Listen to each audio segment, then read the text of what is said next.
তো প্রিয় ছাত্রছাত্রীরা, আশা করি তোমরা সবাই ভালো আছো। তোমরা দেখছো জয়দেব স্কুল ইউটিউব চ্যানেল। তো ইতিমধ্যেই যারা উচ্চ মাধ্যমিক পরীক্ষা দিয়ে বসে আছো রেজাল্টের অপেক্ষায়, তাদের জন্য সুখবর। তো তোমরা অনেকেই জানো, অনেকেই জানো না যে সংসদ থেকে যারা খাতা দেখে, অর্থাৎ শিক্ষক শিক্ষিকারা আমরা যারা খাতা দেখি, তাদেরকে বলা হয়েছিল যে ঢালাও নাম্বার দিতে, কোনো কারণে যেন শিক্ষার্থীদের মানে ক্ষুণ্ণ না হয়, তারা যেন সব দিক থেকে নাম্বারটা পায়। তো সেই হিসেবেই কাজ চলছিল, কিন্তু ঢালাও নাম্বার দিতে গিয়ে শিক্ষকরা বেশ কিছু সমস্যার মধ্যে পড়েছিল। তো সেক্ষেত্রে কীভাবে নাম্বার দেওয়া হয়েছে, অর্থাৎ তোমাদের নাম্বার কিন্তু বাড়ছে। পরীক্ষাতে নাম্বার দেওয়ার ক্ষেত্রে পরীক্ষকদের অকারণ রক্ষণশীলতা অর্জন করার নির্দেশ দিয়েছে উচ্চ মাধ্যমিক শিক্ষা সংসদ। বিশেষত বাংলা বা ইতিহাসের মতো নন ল্যাবস বিষয়ে অনাবশ্যক কম নাম্বার দেওয়া বা নাম্বার না কাটার কথা জানানো হয়েছিল। সেই নির্দেশ পালন করতে গিয়ে সমস্যায় পড়েছেন পরীক্ষকদের একাংশ। তাদের বক্তব্য, এবার উচ্চ মাধ্যমিকে বেশ কিছু বিষয়ে প্রশ্ন তৈরি হয়েছে দীর্ঘদিনের ছক ভেঙে, অর্থাৎ যে ছকে প্রশ্ন হতো সেই ছকে পালন করা হয়নি।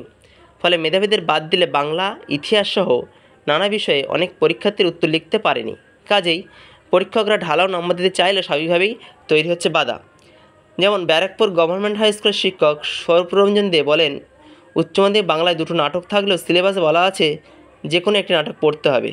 মাল্টিপল চয়েসের কোশ্চেন্স, এমসিকিউ বা short answer type question, SCQ বরাবর দুটো নাটক থেকেই উত্তর লেখার অপশন থাকে। কিন্তু এবার একটি নাটক থেকেই প্রশ্ন আসায় যে পরীক্ষার্থীরা সেই নাটকটি পড়েনি, তাদের অনেকে উত্তর দিতে পারেনি। আন্তর্জাতিক গল্প, ভারতীয় কবিতা সংক্রান্ত প্রশ্ন একই অবস্থা বলে জানাচ্ছেন তিনি। সেক্ষেত্রে বাংলায় নাম্বার কম হয়ে যাচ্ছে।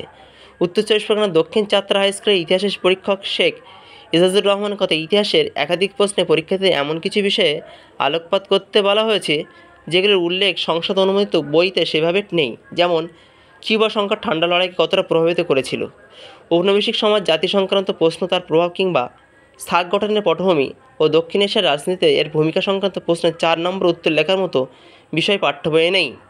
সংসদ সূত্রে জানা গিয়েছে, এই বছর এনভায়রনমেন্ট স্টাডিজ অর্থাৎ ইএনভিএস অনেক পড়ুয়া ফেলও করেছে। সংসদে কতদের কাছেও বিষয়টি যথেষ্ট বিস্ময়কর বলে খবর। সবচেয়ে সহজ সাজের হচ্ছে ইএনভিএস অর্থাৎ এনভায়রনমেন্টাল সায়েন্স, সেক্ষেত্রে অনেকেই স্টুডেন্ট কিন্তু ফেল করেছে।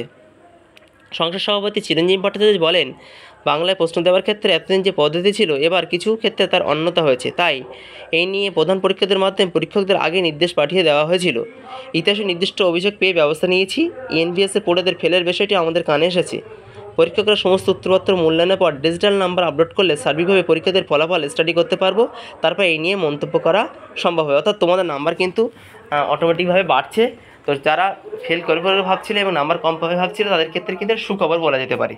ঠিক আছে, এবং এবার তোমাদের কবে রেজাল্ট বাড়বে সেই সংক্রান্ত আপডেট পেতে অবশ্যই চ্যানেলটির সঙ্গে থাকো। যারা চ্যানেল নতুন অবশ্যই সাবস্ক্রাইব, বন্ধুদের শেয়ার করো।